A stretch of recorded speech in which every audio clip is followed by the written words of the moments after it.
આમ આદમી પાર્ટી ભારતીય જનતા પાર્ટીના ઈશારે કામ કરી રહી છે। ખેડૂતોનું આંદોલન છે તે તોડવાનો તેમનો પ્રયાસ છે। આ મામલે હવે ધારાસભ્ય ગોપાલ ઇટાલિયા મેદાને આવ્યા છે અને તેમણે આ કોંગ્રેસના નેતા અને ધારાસભ્યનો વારો પાડ્યો છે।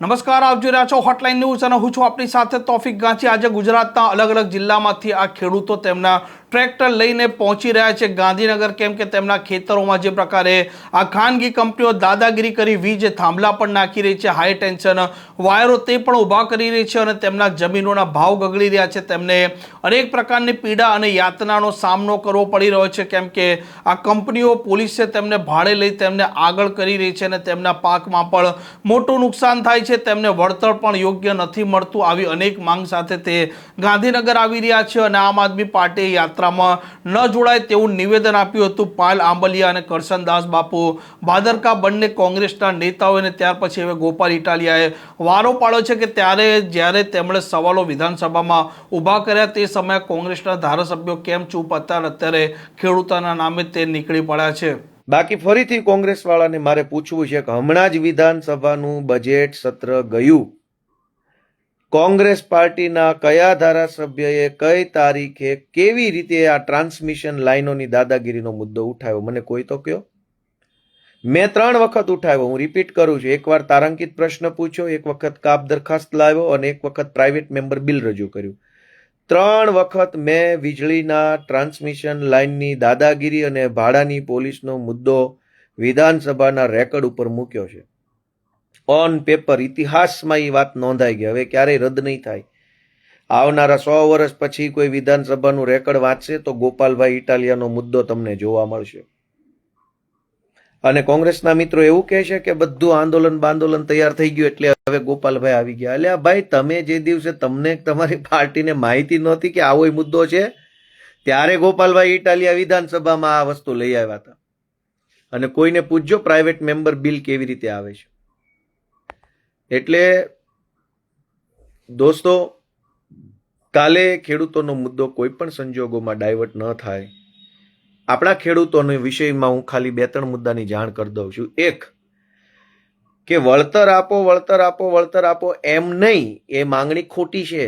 સાચી માંગણી એ છે કે વળતર આપવા માટે કાયદામાં સંશોધન કરો અથવા નવો કાયદો બનાવો। હાલનું જે વળતર છે એ પરિપત્ર આધારિત છે। પરિપત્ર એ કાયદો નથી। પરિપત્ર એ સરકારના મનમાં આવેલા વિચારનું લેખિત સ્વરૂપ છે, પણ કાયદો એટલે સંસદમાં કે વિધાનસભામાં બહુમતીથી પસાર કરેલી બાબત છે। પરિપત્રનો અમલ કરાવવા માટે આપણે કોર્ટમાં જઈ ન શકીએ। પરિપત્રનો અમલ કરે પણ ખરા ને ન પણ કરે। કાયદાનો અમલ કરાવવા માટે આપણે કોર્ટમાં જઈ શકીએ છીએ। હાલમાં ગુજરાતમાં વીજળીના થાંભલાની લાઈનો નાખવા બાબતનો કોઈ કાયદો અમલમાં નથી। એટલે મેં ફેબ્રુઆરીના વિધાનસભાના સત્રમાં કાપ દરખાસ્તના માધ્યમથી કાયદો બનાવવાની માંગણી કરી। પ્રાઇવેટ મેમ્બર બિલ લાવી અને મેં કાયદો કેવા પ્રકારનો હોવો જોઈએ એ કાયદો રજૂ કર્યો। તારાંકિત પ્રશ્ન પૂછીને મેં આ વીજળી કંપનીના થાંભલાઓ નાખવા બાબતે પોલીસ ભાડે લઈને આવે છે, એ ભાડાના કેટલા પૈસા લે છે એ આખો ભાંડો ફોડવાનું કામ મેં કરેલું। એટલે મેં એ વખતે પ્રાઇવેટ મેમ્બર બિલ જે હું લાવેલો છું એમાં મેં સ્પષ્ટ ઉલ્લેખ કર્યો છે કે વીજળી કંપનીના જે થાંભલાઓ નાખવામાં આવે છે એમાં પહેલા તો ખેડૂતને વાંધા અરજી આપવાનો અધિકાર આપવામાં આવે। વાંધા અરજીની સુનાવણી ન થાય ત્યાં સુધી ખેડૂતના ખેતરમાં કંપની ન જાય તેવો અધિકાર આપવામાં આવે। ખેડૂતોને land acquisition and compensation act 2013 બન્યો છે, એના અંતર્ગત વળતર ચૂકવવામાં આવે, કાયદા અંતર્ગત, પરિપત્ર અંતર્ગત નહીં। ત્રીજો, મેં મારા પ્રાઇવેટ મેમ્બર બિલમાં મુદ્દો મૂક્યો છે કે જમીનની અંદર થાંભલો આવવાના કારણે જમીનની કુલ કિંમત જે ઘટે છે એ ઘટેલી કિંમતનું પણ વળતર આપવામાં આવે। ચોથો મુદ્દો મૂક્યો છે કે આ જમીનની અંદર ભવિષ્યમાં ખેડૂતને બાંધકામ કરવાની ઈચ્છા થાય અથવા આ જમીન એને કરાવવાની ઈચ્છા થાય ત્યારે થાંભલો અને થાંભલાના તાર નીકળતી જગ્યા જે છે જેની અંદર ખેડૂત બાંધકામ ન કરી શકે અને એને ન કરાવી શકે એટલી જગ્યાનું માર્કેટ કિંમતનું વળતર ઈ વખતે એટલે કે જ્યારે ખેડૂત બાંધકામ કરે ત્યારે ચૂકવવું. આ તમામ માંગણીઓ ફેબ્રુઆરીના બજેટ સત્રમાં મેં મૂકેલી છે અને ત્યારે તો આવો કોઈ મુદ્દો કઈ આમ બહુ હા હો થઈ ગયો હોય, ખેડૂતો બધા ખૂબ ગુસ્સે આવી ગયા હોય, આંદોલન થઈ ગયું એવું નહોતું. ત્યારની વાત છે, ત્યારે મેં આ માંગણી મૂકેલી.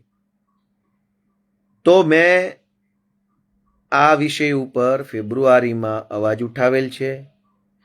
લોકોએ ખેડૂતોના મુદ્દા પર અમારો પૂરેપૂરો સહયોગ છે. જે કાંઈ પણ પાર્ટી ખેડૂત માટે લડે છે એને અમારો પૂરો ટેકો છે. આવતીકાલનો ખેડૂતનો કાર્યક્રમ કદાચ કોંગ્રેસ આયોજન કરે તો પણ કંઈ વાંધો નહીં. ખેડૂતનો કાર્યક્રમ છે, ખેડૂતનું નામ છે, ખેડૂતનો મુદ્દો છે, તો અમારી એમાં પણ સહમતિ છે. વાત ખેડૂતની હશે તો ગુજરાતનો કોઈ પણ નાગરિક મુદ્દો ઉઠાવે તો એમાં અમારી વૈચારિક સહમતિ હશે ને હશે. એમાં કોઈ મતભેદ હું કરવા માંગતો નથી. બીજું કે કોંગ્રેસના મિત્રો, મારે એક બીજો વિષય ન બોલવો જોઈએ, છતાંય બોલું છું વિનમ્રતા સાથે કે કોંગ્રેસના જે કાંઈ 2, 4, 5 મિત્રો ખેડૂત નેતા તરીકે પોતપોતાની કામગીરી કરે છે એની પાર્ટી સાથે, એની આખી પાર્ટીના પ્રદેશ પ્રમુખ, વિધાનસભામાં વિરોધ પક્ષના નેતા, વિધાનસભાના દંડક, વિધાનસભામાં બીજા ત્રીજા મોટા મોટા નેતાઓ એક પણ સ્ટેટમેન્ટ નથી. તમારી પાર્ટીના પ્રદેશ પ્રમુખ કે બીજા ત્રીજા નેતાઓ 15 જેટલા ધારાસભ્યો ખેડૂતના મુદ્દે કેટલાય નિવેદન આપ્યું. આ પ્રકારના સમાચાર માટે હોટલાઇન ન્યૂઝ ચેનલને લાઇક, શેર અને સબસ્ક્રાઇબ કરવાનું ભૂલતા નહીં. નમસ્કાર. આવા પ્રકારના વિડીયો તમને જોવા ગમતા હોય તો હોટલાઇન ન્યૂઝ ચેનલને લાઇક, શેર અને સબસ્ક્રાઇબ કરો.